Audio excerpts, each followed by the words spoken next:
You are listening to the Savage FINcast Retro, Episode 33, Super Patriot, Liberty and Justice 3 and 4. Chicago. A criminal mastermind called Overlord held our city in his terrifying grip. Ordinary cops were losing the battle against Overlord's super freaks and mutants. Then, a miracle happened. When I found him, he had no memory of his past. I helped him find an identity and a life. Now we have a fighting chance. Now we have the dragon.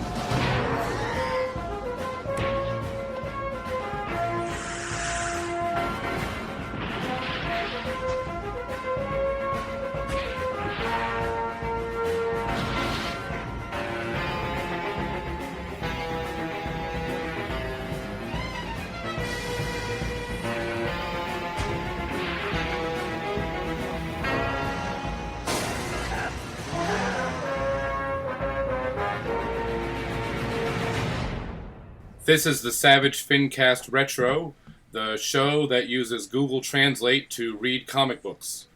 I'm Mark Welzer. I'm Jim Purcell. I'm Craig Olson. And we are back again for another episode of the Savage FINcast Retro. It's been a while, so in case you've forgotten, the Retro is where we talk about the old Savage Dragon issues, the stuff that isn't currently coming out. A lot of very 90s comics.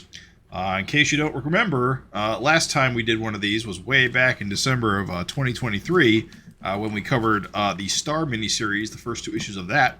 But the episode retro before that, we covered Super Patriot, Liberty and Justice 1 and 2, of which we are finally getting around to concluding. So we are going to be covering Super Patriot, Liberty and Justice 3 and 4 in this episode. And I just think as the a good reminder, news about these is that nobody knows when we record these. So for all they know, we recorded this a long time ago. And I don't want to get political, but I'm really looking forward to this election. I think the country's finally ready. We're gonna for do a it. woman president. Yeah. So good luck to Hillary Clinton. Also, a reminder with these retros, we do them in chronological order. So by the year and month that they came out, typically, right? That is the goal. That is the goal. Yes, although I forget what month these are published. My curiosity's up. So this would be September 95. Oh boy, we're in 95.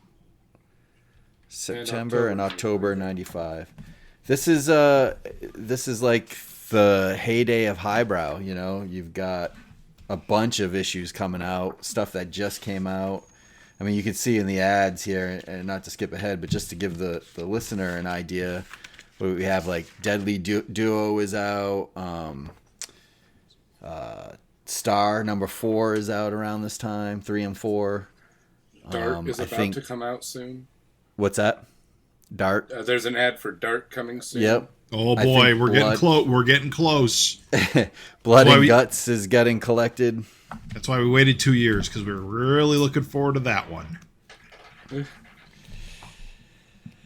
So yeah, that's where we're at. Seemed like, 4 or 5 different Eric Larson books coming out. Vanguard must have just finished not too long ago.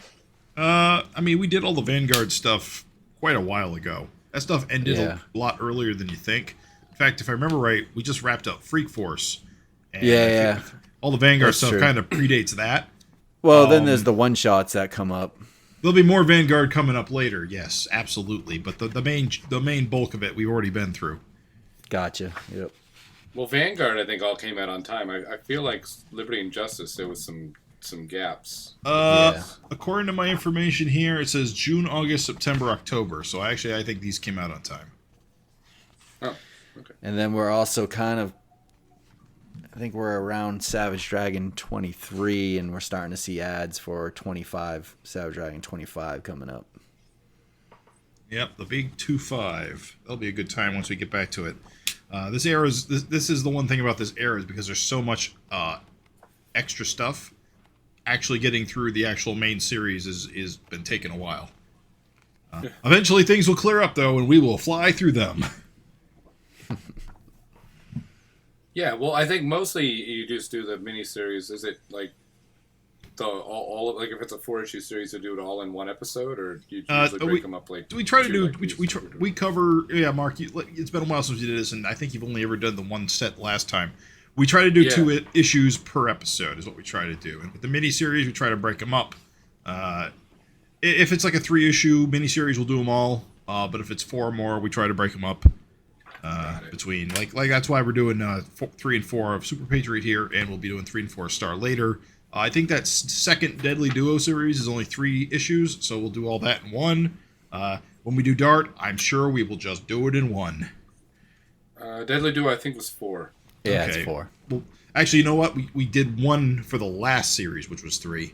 This one will break into 2 for 4. So 3 is the cutoff. All right, great. There you go. That's the goal.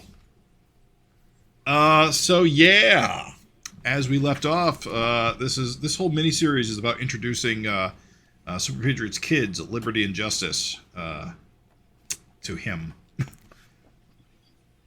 Now, this is the first time you've read this. Is that correct, Jim? Oh no, I read this years ago. See, this trade paperback that I hold in my hand right here came out in 2002 when I was getting hot into Image Comics and Savage Dragon in particular.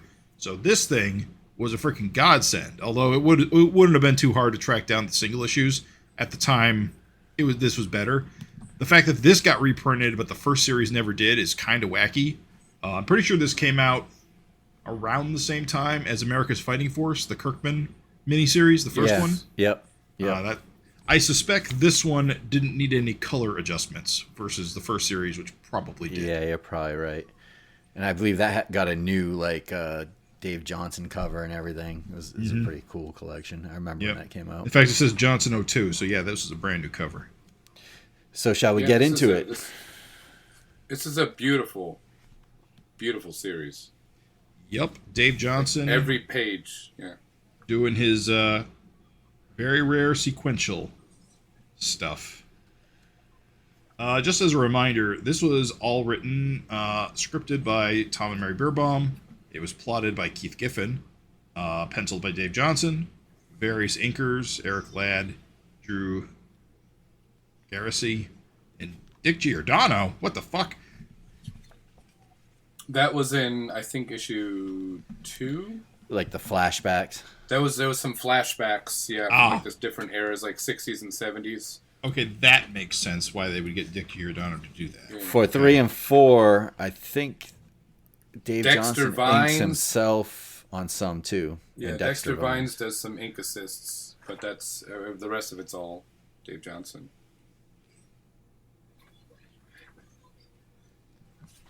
So what's going on? Where did we leave off? Yeah, I'm trying to remember. Last time, I believe the Covenant of the Sword is either a benevolent humanitarian organization or a bunch of fucking terrorists. Apparently, Liberty believes the latter, when we all know the former.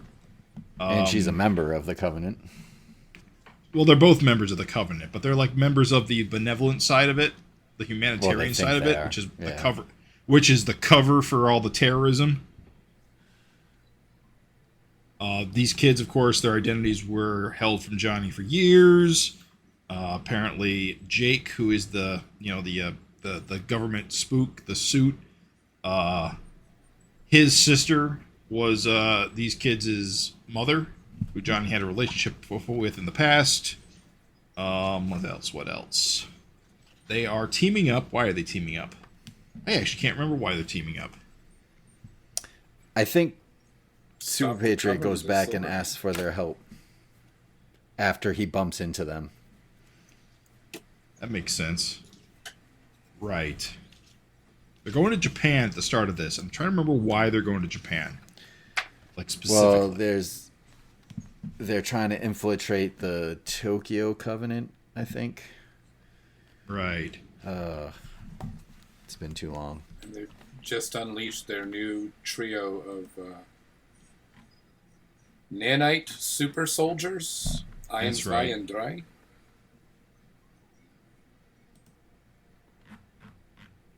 Yeah, so they're over Japan. Yep. And so we get some pretty cool tech and because they're flying these flying motorcycles. They got those nanite suits, and get this cool sky battle where everyone has to jump out without a parachute.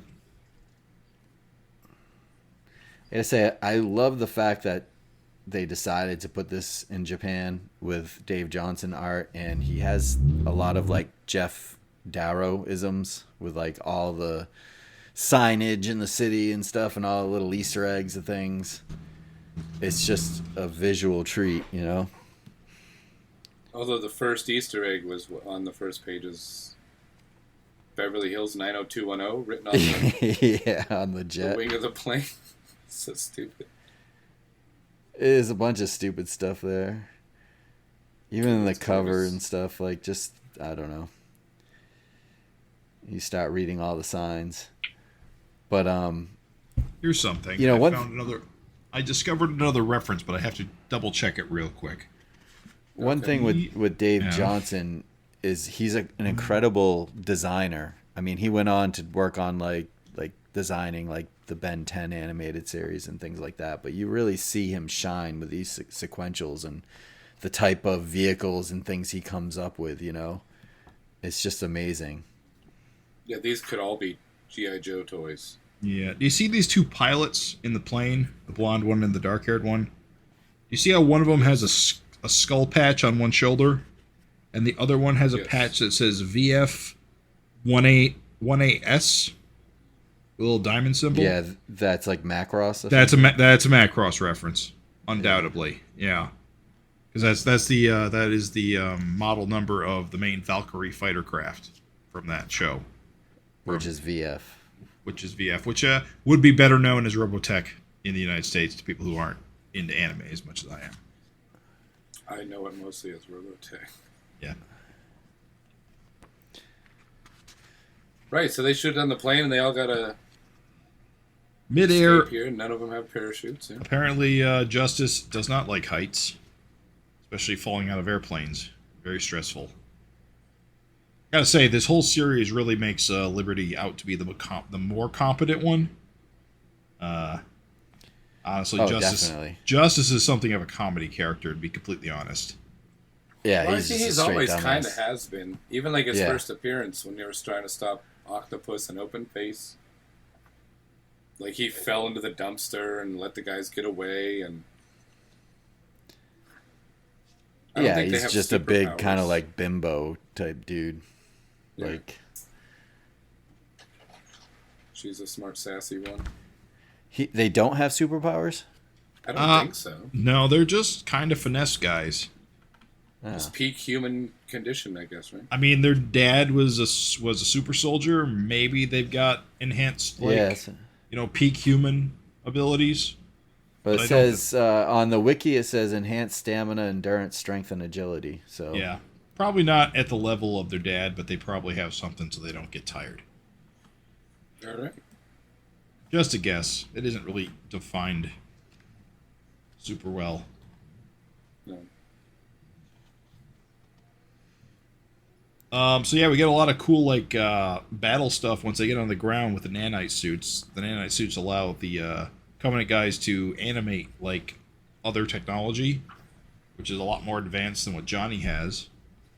Yeah, they can animate third-party objects, any kind of mechanical stuff. Where he activates the pipes, the sewer pipes and stuff at him.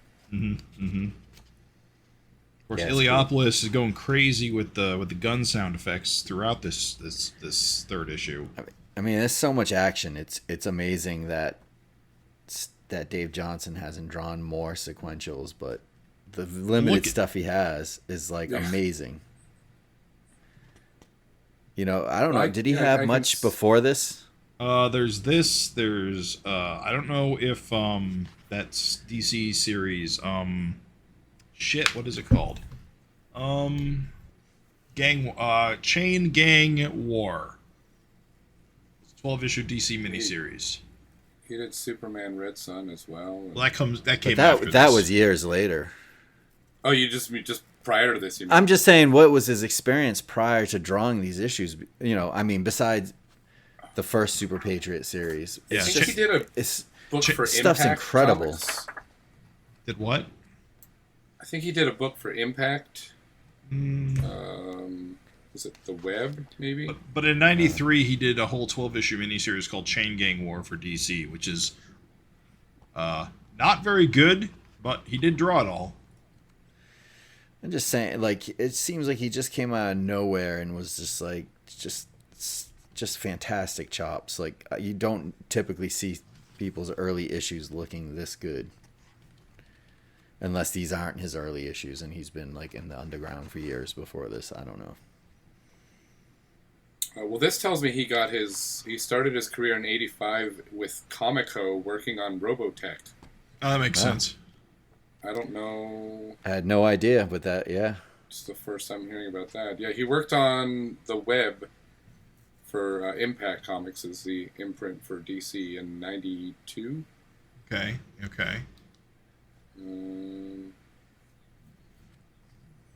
Did a bunch What's of... about? No. Let's see. The trouble is when I look at his like bibliography of like everything he's done so many covers. It's hard to tell what he drew interior wise because there's just so much. It's not much. I know so that much for a fact. So much to sift through. It's really not much and next to nothing after Superpatriot. Which is a shame because like these layouts are really good, and I know Keith Giffen did the majority of the panel breakdowns for these, but yeah, because that's what he does. How he does it. Letters page in number 4, where he says he just changed a lot of what Keith had done. Yeah. Because a lot of this does not look like Keith's typical layouts, so you can tell there's a lot more energy to him. There's a lot more manga inspiration. Yeah, I wonder how long this took to put together because there's just so much detail. It's crazy. And you can definitely tell Johnson's way into the Japanese culture stuff because, as you said, there's so much like referential things here. The people on the subway thinking in Japanese, the people reacting in Japanese. I mean, various other things. The big cameo with the woman on the motorcycle. Yeah, there's a Totoro sign and the Ghost in the Shell. Is that where she's from? Yeah, that is Major Kusanagi. That is very specific hair. Yeah. And just straight anime face. Yeah, that too. But she actually says it. Did you guys translate it? No, I didn't pull up my phone. Yeah, it's just a lot of action. There, dude gets kicked in the balls here. Yeah. Which one is this? Dry. Who are you asking about? Which one? Yeah, they're numbered. There's 1, 2, and 3. It was. Oh right, yeah. That's. There's such cool designs too. Yeah. Yeah. Like every single thing that he comes up with, all the Covenant guys, like the compound stuff. It's all so cool looking. It is. And it does not fit in with the rest of the world that Eric Larson has created for Savage Dragon. No, it's very techno, but I mean that kind of like techno enhancement stuff was very popular at the time. You see it a lot, of course, at Top Cow and and Extreme. But here it's just a lot more. It's a lot cooler here because it's a lot more slick, I guess. You get a lot more of the more roundness to it.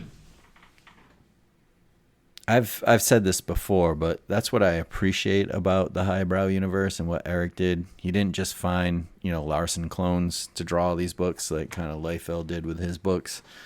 Like all his books, all the artists have, various different styles. And so you're getting different takes on his characters. And I appreciate that now.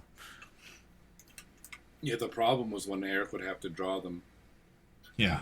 Well, if they first appeared in the other, in the mini, yeah. And there was a couple times where he just had Dave draw stuff for him. Yeah. I mean, because Superpatriot's guns are basically just tubes. And then for a while, he had to kind of ditch that and make it more like Dave Johnson stuff. And now he's back to just the tubes. Right. And that's another thing. Is like the Covenant in these Super Patriot books seem to be all about, like high tech, science stuff. But in Dragon, they have a completely different agenda, and I guess it can count towards the different factions of the Covenant. Yeah, apparently every like area has their own, let alone like cell that has their own like gimmick, Agendas and stuff. Yeah. And they're all trying to like take control. And yeah, because if I remember correctly, we'll get to it in the future, but the Covenant in Dragon is primarily influenced by Dark Lord and his machinations, which seems to be heavily focused on like genetic alteration and collecting like superhumans, and brainwashing. Right. Which is a lot different than all these tech guys. Yeah, and all the different factions, they don't seem to get along either. It's interesting. It's a shame that like this wasn't explored more somewhere. Yeah. Well, part of the problem is that in about 3 years, how long? 25? I guess longer than that. Like early 2000s, Savage World's gonna destroy all of this. Yeah. But for a while, back then, the Covenant was playing a big role, and all these image guys were kind of sharing ideas and stuff, so Yeah. you had They things showed up like in Brigade and and Cyber Data's in here, which was a Cyber Force thing, and that's all tied in with it, and I don't know. It was much. It's hard to look at it now, but back then, this was such a big cohesive universe that these guys were showing up in Was other guys' Giffen books involved with Brigade and stuff? Because the impression I'm I've not always sure. had, Do you know what? impression I've always had is that the Covenant was a Giffen thing. yeah, it's a Giffen thing. And then I think at a certain point, Eric was forced to deal with it in Dragon because and then it's he so made it a Dark Lord ingrained thing. with Super Patriot. Yeah, and I think that because at a time there was a list of like all the dangling plot threads, like right before the switch that was Yeah. being shared on the Savage forum, that I think Gavin compiled, or either with the help of other people or just on his own time because he's a nerd. But there was like this huge list of all the things that needed to get wrapped up Before Before- issue 75. before 75. Yeah, Right. and that was one of the big ones. And it was like, what's going on with the Covenant and Right. what's the Covenant up to? And I think that was just because all the fans were really concerned about it. Based on what the information, Otherwise, I don't think he would have touched on it. based on the information I have, Giffen worked on the Bloodstrike issues where the Covenant showed up. Bloodstrike, yeah. Yeah, Bloodstrike. Although there's a lot of creator names on here, so who knows? Yeah.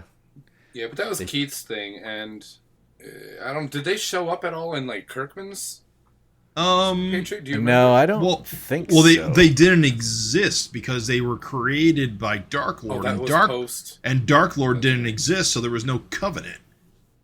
At least Yeah. at least I think that's how it shook out. It's been think so you're long right. since I read the Kirkman ones. Yeah, but that sounds correct. So in Kirkman, he primarily dealt with Brainy Ape and Just not Right. just, yeah. and the that Nazis. Nazi guy. Yeah. Baron von Richter, I think, was Baron von Blitzkrieg. Something like that. Yeah, Baron von Blitzkrieg. Right, he was like a flunky to Hitler, and Yeah. he did not like Brainy Ape showing up and ruining his business. We'll get to that someday too. I Right. hope. Who colored this? This is Ruben Rude. Yeah, the colors on this look really good too. Like Oh, looking yeah. back on like the first miniseries, the colors are so wacky, but this I think complements Dave Johnson's art really well. I think this kind of represents what's the word I'm trying to say here. This is like the best early 90s comics can look as like a total package in terms of like inking, coloring, writing. I'd agree with that. Yeah, I agree. I'm not It's a good looking comic. It still holds up, it does. which is I would- hard to yeah. say for a lot of these books in the 90s. Other than like everybody being a cyborg, it doesn't really feel all that 90s. Libby's costume's a little 90s. All right. Yeah. Yeah. At the end of this issue 3, also we get that big police tank. I wouldn't be shocked if that wasn't a Dominion Tank Police reference of some kind, or definitely from the same school of thought. I was looking, so I did a quick search on like the Tank Police like intro just to get a refresher on what the tanks look like. I couldn't see one that looked like this, but that doesn't mean that there wasn't one in the show. Yeah. But the ones that they had that just in the opening titles, none of them looked like that. Because that's what I thought. It looked real familiar. But I'm not a big anime or manga guy, so I don't know. It's or it could just be something that he came up with that's just inspired by other. Yeah. I think it's more likely at the latter there, that it's inspired by all the. At first, I thought it was the Ghost in the Shell tank, but that thing was like a crab more. Oh yeah, they're like crabs on legs. Yeah, exactly.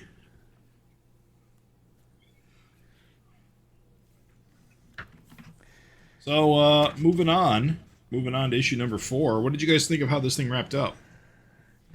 Well, I was confused because, well, first of all, that Ghost in the Shell lady, so she's, she saves Justice. She picks him up on a motorcycle, spins around, whatever, saves him, and then I translated what she said, and basically she says, "What is this? I'm Ghost in the Shell, even though it's a character. What's going on?" I'm sure it's not translated like perfectly, but either way, like I think back then you're not really supposed. They just figured no one's ever gonna be able to translate it, and you're just supposed to take it as she only speaks Japanese. Yeah, but was it meant? We to never just be see like, her again. Well, she's a cameo. She's happenstance. She's not supposed to show up again. I know, it's just jarring to me. Really? Well, when I first read this, I didn't recognize her from Ghost in the Shell. And I never even thought like that she was going to show up again. I just thought she was just some Japanese lady that helped him out. And then she went away. At first I was like, oh, is she part of the police unit? Like she's an agent from like the Tokyo police unit? I think he just happened to land on the back of a motorcycle of someone who was very skilled at driving a motorcycle. Because Justice is an idiot. I guess. Lucky. I don't know. I just thought like she's got skills. She must be an agent or something. And it was just like, oh, she's not. They're done with her. Okay. And then before we move to 4, one last thing I want to talk about is on issue 3, the back cover is an ad for the Eric Larson CD-ROM anthology. So the translation I get is, what is this? I'm a character from Ghost in the Shell, so what's going on? So basically she's acknowledging the fact that she is a character from another property who is showing up. What am I doing in this book? What am I doing in this book? Exactly. Sorry, continue. What about the ads? I don't have the ads. I have the trade in hand, so I don't know what the ads are. I'm just saying the back cover is an ad for the Eric Larson CD-ROM comic book anthology. Oh boy. Complete and uncut Savage Dragon miniseries 1-3 and ongoing 1-10, Super Patriot 1-4, Vanguard 1-6, Freak Force 1-4.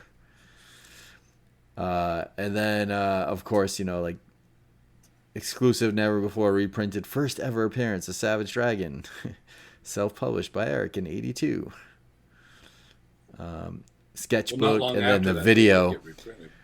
And I think Ken Albury or somebody, one of Savage Dragon fans, had posted the video from the CD-ROM on YouTube. And it's very low resolution as of the time. Oh yeah, I can't imagine anything of that CD looks any good these days. It's just a very. I have it. Artifact. I don't even think I can like use it. You would have to create a like Windows 95 virtual machine in order to run it and install it, which is a whole to do. It's possible. It's not impossible, but it's just a lot of hoops to jump through.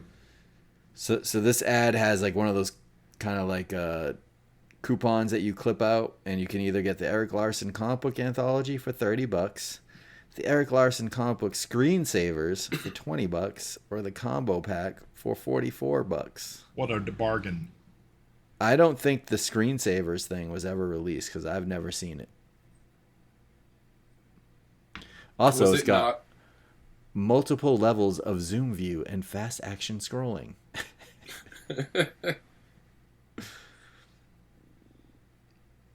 What were you gonna say? Oh, I was gonna say I've got one of these, but I've never opened it up. Is the screensavers and stuff? It's not in like the same. What is it like bonus? Combo No, there's pack? two. It was two boxes. One was the anthology, and the other. Oh, I don't know. I've never seen a combo pack. I just assumed the combo pack was you get both for a discount. For the Eric Larson comic book screensavers, it says, selected from over 6,500 illustrations, the Eric Larson comic book screensavers features 50 of his hottest drawings ever, recreated in vivid, full-screen color, featuring the best in multimedia graphics. Our software automatically adjusts to your computer to give you maximum picture quality. When your screen is idle for a period of time you specify, the Eric Larson's comic book screensavers will automatically execute its action-packed slideshow. Includes display support for true color, 256 colors and 16 colors, password screen lock protection, and instant wallpaper creator. Amazing. Yeah, I mean, it's possible it never came out. You know more about this than I do, and I have one. I just never. Like I said, I don't think I've ever seen one, but I do own a copy. I never realized until right now that they were two separate things. I thought they were all included. Nope. Oopsie daisy. Well, that's Super Patriot 3. There you go. And now for the grand finale. You guys seem so stoked. Oh, I am. I mean, Yeah. what were you saying? Go ahead, Jim. I was just saying we get, they got nabbed by the cops at the end of the last issue, so of course we got to get the whole, they're all in custody and it's a big misunderstanding. You can't keep me here because I'm Super Patriot. Of course, Yeah, I do like the back and forth between Liberty and Justice when she's like, you didn't tell him anything. He's like, of course I fucking did. Like, we've got nothing to hide. He's such a dope, and she's so cocky. And it's a really good... The dialogue in general in this whole series is really good. The Beer Bombs, they've got a real knack for natural-sounding dialogue. They do. Yeah, I think agree. we said that they in do. Star, but even with here, like it's really good. It's funny when it needs to be funny, and there's a lot of exposition that doesn't feel too clunky, you know? Yeah. And you get a real sense for the characters. They all have like their own voices. Jake, Liberty, Justice, Super Patriot, and even some of the minor like Covenant characters. Even like the little scrub guys, like in this scene where they're kind of Eric. they just have dialogue, and it's like, it kind of humanizes them. Yeah, like this guy's a dipshit. Yeah. Let's you with your little pea shooter, you're gonna get Super Patriot. Good luck with that.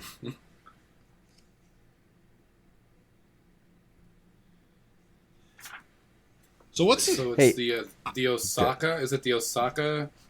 Yeah. So apparently the Tokyo cell apparently is sucks ass, and basically this whole thing let Osaka move in and basically take over their organization, or at least undermine them completely. Right. Because apparently all these cells are out there backstabbing each other constantly, trying to get one up on everybody. What's up with these nanites, these berserker nanites? Did that come up in an earlier issue? It's been so long, I can't remember.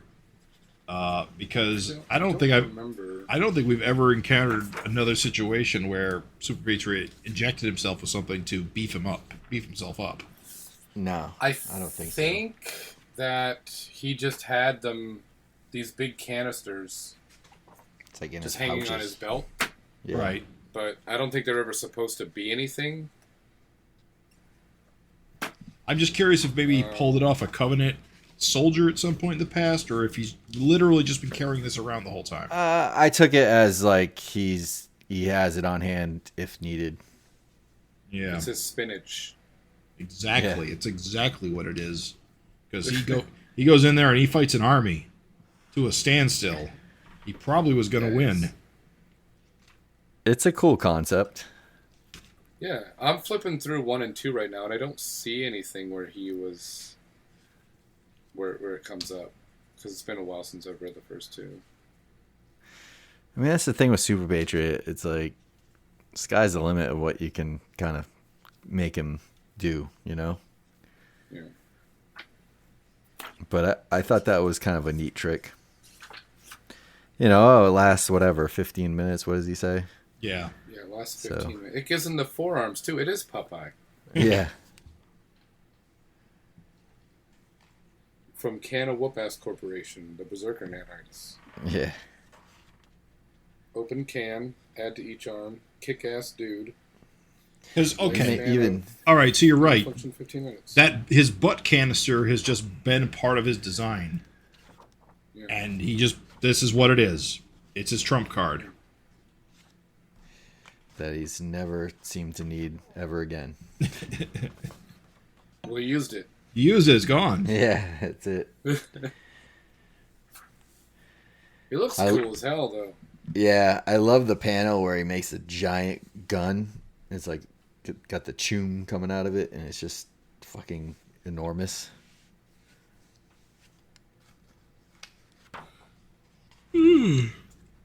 But this is also neat. Like I like when the nanite guys are like popping up out of the floor.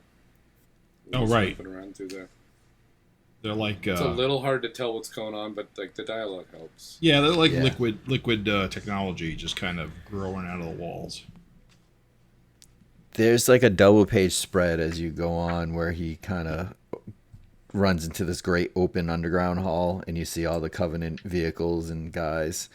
And I love the coloring on there, because I'm sure a lot of colorists would be tempted to, you know, color all sorts of different colors for everything, and it's mostly just kind of a red hue, Yeah. and it makes all the like everything else, like the vehicles, the green vehicles and stuff, pop.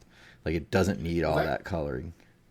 Color scheme has followed through. So when they showed up in Dragon as well, too, right? When Dragon and Yeah. they run around Yeah. through there, it's all pink. Gotta love the scale of this place too, because if you look in the background, you see all the tanks and stuff in the foreground, much smaller. Yeah, and then you look to the side, to the right of the page, and there's like water with like a little submarine, like a little Yeah. Yeah. getting loaded. It's There's like huge. you see how far back that goes. Like the hall goes all the way to the back, and there's like that Covenant logo in the back. It's a great image. Yeah, it's a massive bunker underground.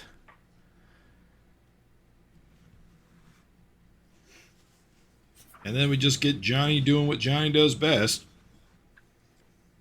This other double page spread where he's wrestling with the whole crowd, shooting into it and stuff. The Yeah, boot gun is so good. yeah, and it's blasting the guy's face, and you just see teeth and eyes. It is a boot gun. I bet that reads better in an actual single issue, because in my trade, gutter kind of eats it up a bit. Oh, it's hard to open up. It's actually on one page here, because like the staples are right in the middle. It's directly in the middle of the book. Yeah. Oh, so it's the center spread. Oh, so it It's the exact center spread, yeah. He's got that giant hulking hand. He's just like crushing a Gatling gun. Bonking some dude. It's a literal bonk is the sound effect we get. What does that one Covenant guy have on his watch? It's like someone's It's face. a Dave Johnson. I think it's just a Dave Johnson head.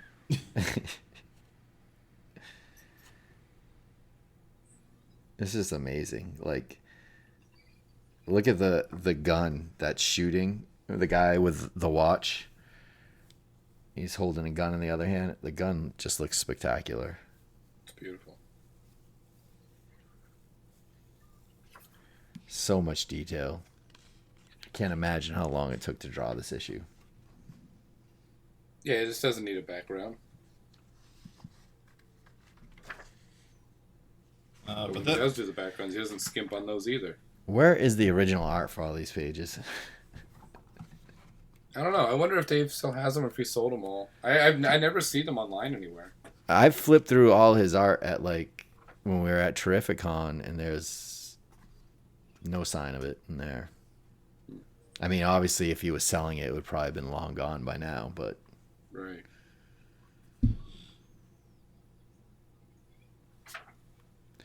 So what do you guys think of the big reveal? Honestly, it's a little cliche, but I suppose it works for what the story was setting up.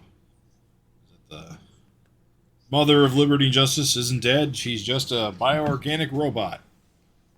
And was and always has been a member of the Covenant of the Sword. It is what it is. Yeah. Basically, Yeah. That doesn't go anywhere either. It's after this, we never see her again. Well, that's the thing. I've said this many a times that Super Patriot is like the one Savage Dragon concept that really should be supporting its own title, or it should come back a lot more often than it does. And like, this comes out in '95, and then we don't get another Super Patriots miniseries until the 2000s, post Savage World. So all your opportunities to continue this stuff is just lost. It is wild to me, right? After these first 2 issues, I'm sure they sold pretty well. Maybe not. Maybe this just didn't sell well enough for 95 standards. I don't know. But it's a good book with good art. Like, why weren't there more? Or why didn't he try to... Well, I would suspect part of it is that Dave Johnson stopped doing interiors, or at least slowed down, and didn't want to keep doing, like, even these 4-issue miniseries were just too much. And finding somebody to replace him was just probably too difficult. You think so? I don't know, man. I feel like people would jump to, like, get on an Image book. I also suspect Giffen was heavily involved in this stuff, and I think him and Eric, I don't know what happened, but they separated at a certain point. And Giffen stopped showing up in the credits on this stuff. And with Giffen gone, probably Eric didn't care enough about what was going on in these books to continue it directly. Just a guess. We need to do a deep dive with Eric at some point about Super Patriot. Now, when did Freak Force end? A while. A little while after this, though, right? No, before. It's already over. Freak Force is over at this point? Freak Force is over. I know that for a fact because we covered all the issues basically in parallel. We wouldn't have done. We would at not. Least the first volume. Well, right. The first volume ends in July '95, so a couple of months before this issue. Yes, same year. So, like, the only thing that comes out after this is issue 25 that has the Keith Giffen story with Super Patriot and Cesspool, right? Is that the last thing that he and Giffen did together?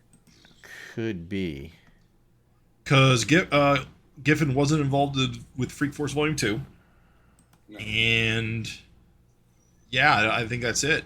And I also would say I would think the Beer Bombs would be done as well because they were kind of a package deal with Giffen. Mars Attacks Image. He does that in '96. Well, I know the Beer Bombs. That is Giffen. Sex and Violence. And the Beer Bombs, they also did an issue of Deadly Duo, second volume. Because the thing about the second volume of Deadly Duo is every issue was a different writing team. Right. I know they did. They showed up for that. Right. Mars Attacks Image is a Giffen book, and of course we get a lot of Liberty and Justice lore in that. We'll be getting to that soon enough. I mean, that's in '97, so we had a year's worth of Savage Dragon to get through. Right. Looking forward to that. Yeah, so their mom is this nano leader of the Tokyo? Probably Osaka. Covenant? Was it Osaka? I think so. I think this is the Osaka cell.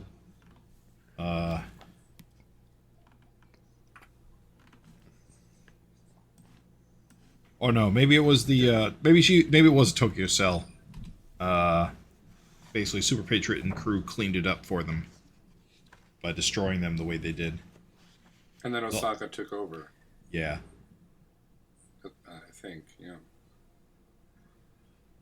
Yeah, she faked her death and then had Jake raise the kids, and she became this nano tower lady. Apparently, she was always in Covenant, even when she hooked up with Superpatriot. Yeah, apparently she was using Jake to get a lot of like covert information. Jake, of course, being her brother.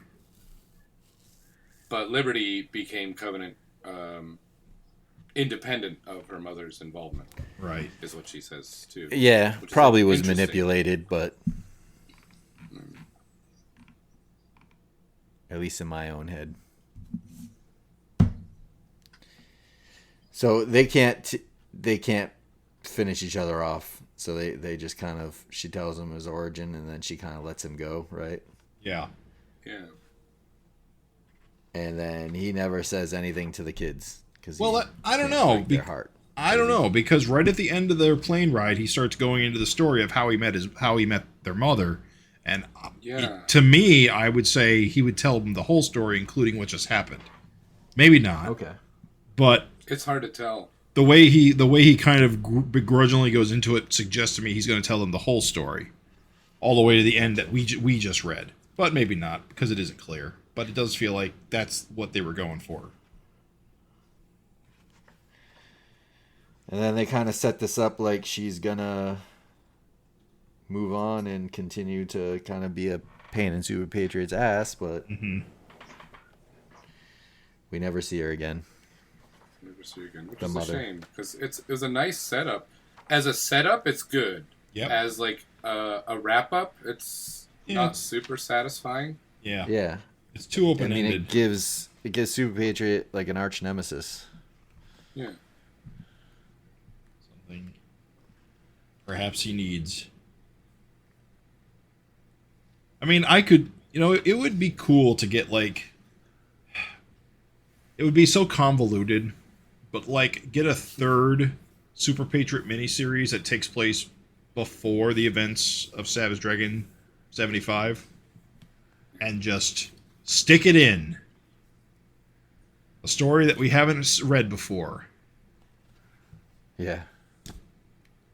Like have a it full take- arc? just like- a just like- four-issue kind of thing? Like another 4-issue miniseries to wrap this up. Of course, it doesn't really work because if I remember correctly, Johnny gets kidnapped and brainwashed, as he does, by the Covenant. So there's like a whole arc about it in Savage Dragon, although of course it's not the focus. It's just kind of the And side then thing Universo going on. comes along and eats everybody. Yeah, and then it doesn't matter. Yeah. Sometimes it's just time to move on. Yeah. Yeah, I think at this point, I don't know if there are too many people be interested in returning to this. And of course, current events of Savage Dragon, Johnny's in pretty rough shape. And the next generation of Super Patriot appears to be... I think rough shape's an understatement. Yeah. He's basically just a husk. Also, if you were going to return to this, I think when Keith Giffen was still alive, probably would have been the time at this point. Yeah, also true. Because Eric wasn't super interested in developing this stuff. I don't know who else would come and take over it. I just move on. I think it's a shame, but I don't know.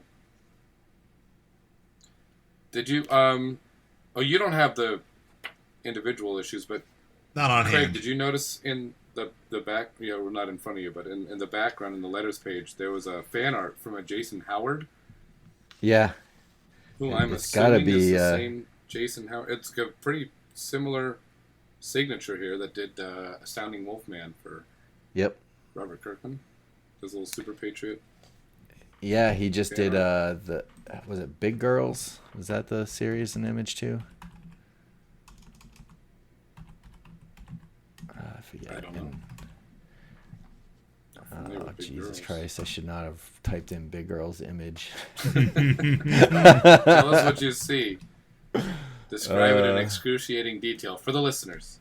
Yeah, Big Girls. When men become giant monsters hell-bent on destroying the world, only girls can stop them.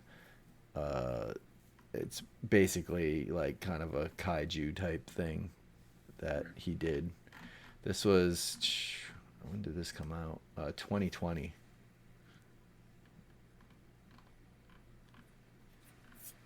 And I think he's doing some new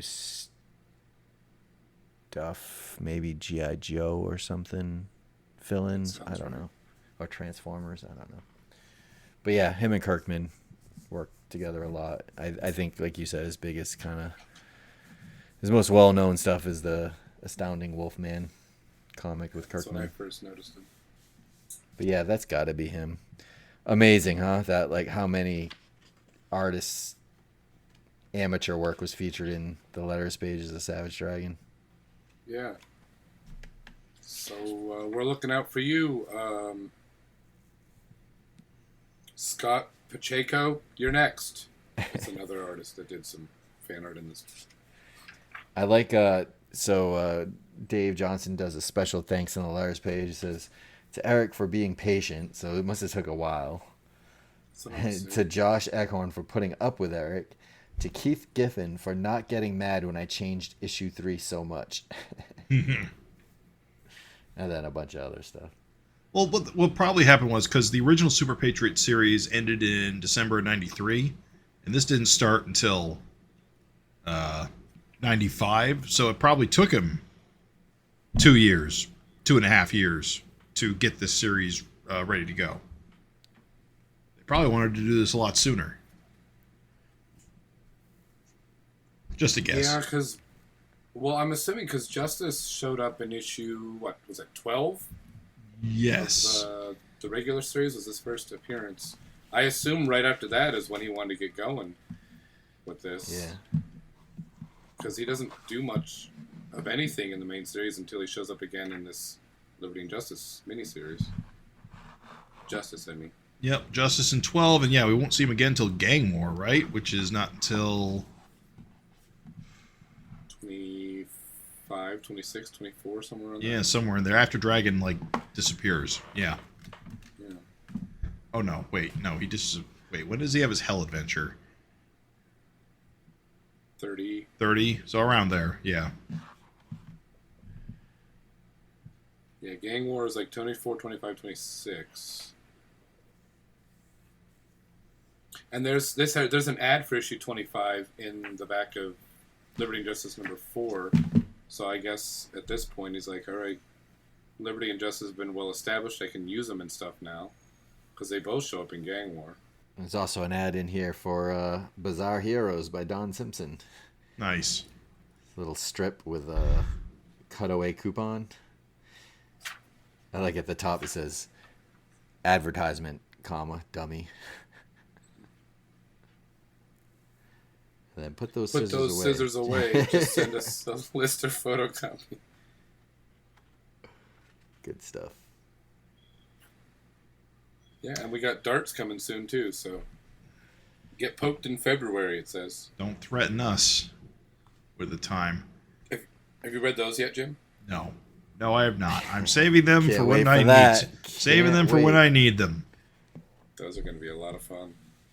All right, so I think those could probably get banged up in one episode. Right? We definitely only one episode. Yes. Oh, I don't know if I could reread them. I really don't. I don't think I can do it. They're pretty terrible. I might have to just read the wiki and spare myself. But we're getting ahead of ourselves. I'm sorry. Let's wrap this up then, I guess, right, gentlemen? All right. So, yeah, this Sounds was the Savage FinCast Retro. If you have any questions or comments, send them to savagefincast@gmail.com or leave them on comments of our YouTube video or on our website at savagefincast.com. Although we don't read letters on this the Retro itself, we will read your letters on our regular show when we record them. So, thanks for listening, everybody. And next time we'll probably be covering Star 4 and 3 and 4. Hopefully sooner rather than later. You know, because we've left you all in suspense. Sounds good. All right. Hail Covenant, guys. Hail Covenant.